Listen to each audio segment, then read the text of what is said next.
drawing is going down the river in downtown Lisbon, going on the direction of Tagus River.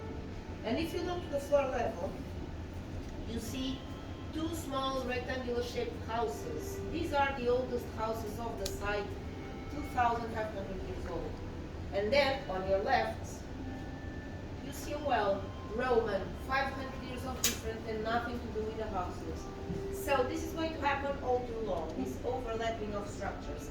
And one new thing that we have product of this renovation that I've told you at the beginning is that now we have a projection that is going to show you all the different layers that we found just here in this model here.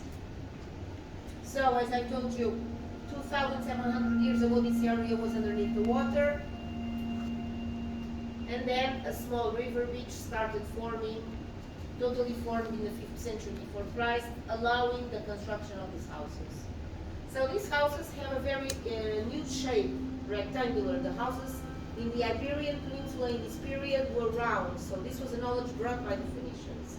The houses had stone foundations, as you see it here, but the walls were made in clay. Yes, yes. We have a lot. We can talk after. I'm sorry because this has a rhythm. I'm sorry. So inside the houses we found a lot of pottery objects and also two structured fire pits in the middle that were used to cook, heat, and give light to the house.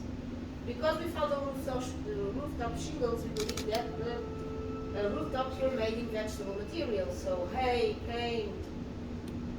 We also noticed that this house here on the right was adapted after a few years of being used with a construction of this circular kiln to produce pottery, as you see over there in that image. So these houses were used for a few centuries, but there was a moment that they were abandoned. And once abandoned, of course, they start collapsing, first the rooftops and the walls. And because it was so close to the river, everything was covered by sand. So basically the Romans never saw these houses, they just saw a sandy beach. And it was precisely at this sandy beach that at the beginning they chose this area to make the metropolis of the city. So we found the fire pits of the cremations, called Lisbon, and we found several burials. Stillborns, babies, some children, a teenager, and an older lady. We also found the places of the urns.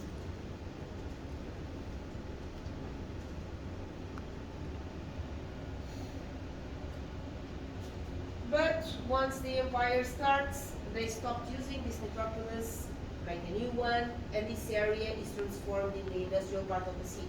For example, here we found a room from the fish factory, maybe the room where they cleaned the fish, and from this period is also the construction of the well.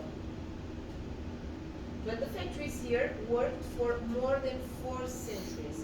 So it's normal that throughout these 400 years they have been changed. So for example, in the 3rd century after Christ, 200 years after they made the factory, they built a patio on top of this room of the factory. A patio from a house that we believe was the house of the owner of the fish factory, and we also believe that the house is underneath the street over here. And then the last construction, the last layer was the Islamic kiln, the one that I told you that was